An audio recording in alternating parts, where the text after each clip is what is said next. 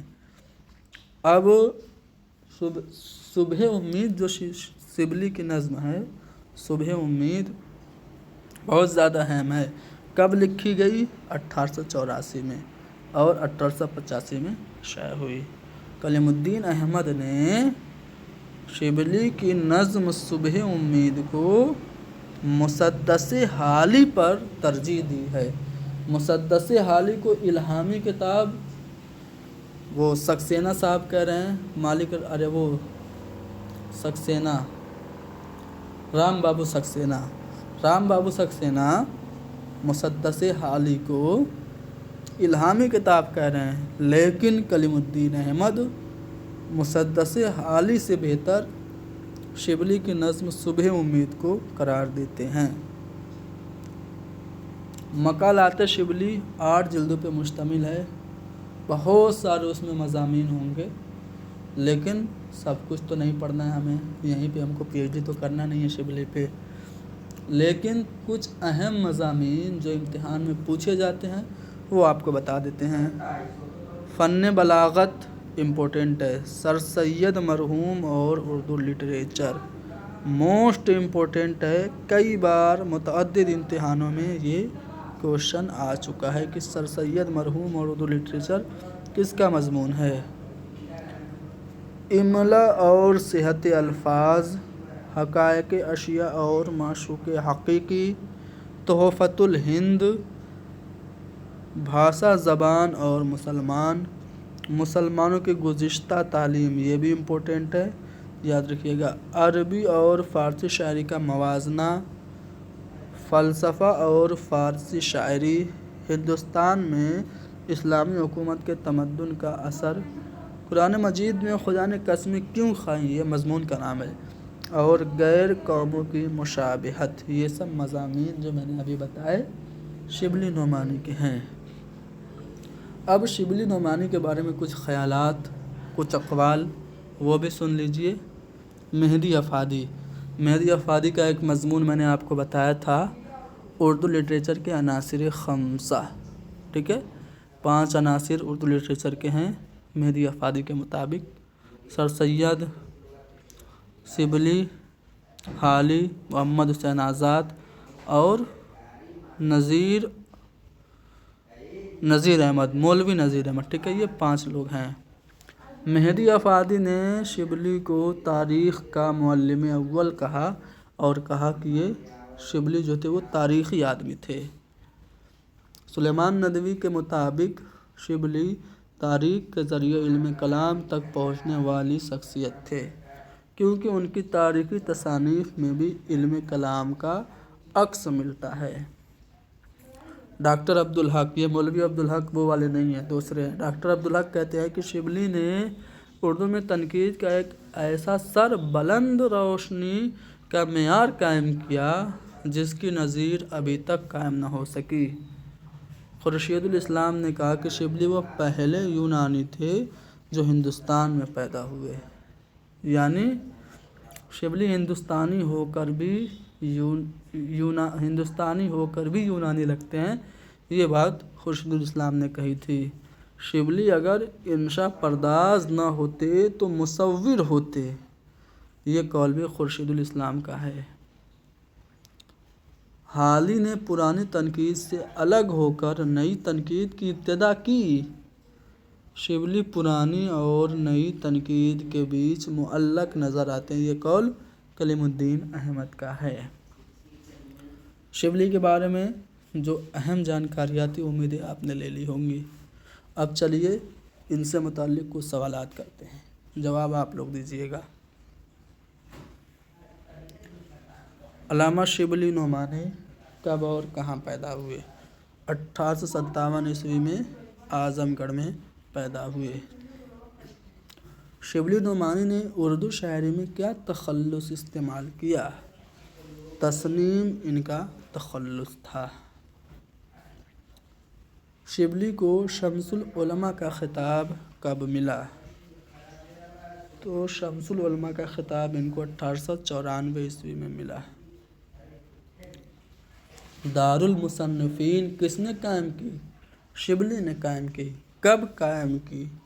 تو جس سال ان کی وفات ہوئی 1914 عیسوی میں، اور یہیں سے ایک رسالہ نکلتا ہے، مشہور رسالہ، ٹھیک ہے، اس کا نام آپ لوگوں کو بتانا ہے۔ اردو میں تقابلی تنقید کا آغاز شبلی کی کس کتاب سے ہوا؟ تو موازنِ انیس و دبیر سے ہوا۔ موازنِ انیس و دبیر 1907 عیسوی میں منظر عام پر آئی تھی۔ المیزان نصیر الحسن نے لکھی تھی۔ یہ کتاب شبلی کی کس کتاب کی رد میں لکھی گئی؟ تو موازنِ انیس و دبیر کی رد میں المیزان لکھی گئی۔ شبلی کے نزدیک شاعری کن 2 چیزوں کا نام ہے؟ تو شاعری محاکات اور تخیل کا نام ہے شبلی کے مطابق، جبکہ حالی کے مطابق جو 3 چیزیں شاعری کے لیے لازمی ہیں وہ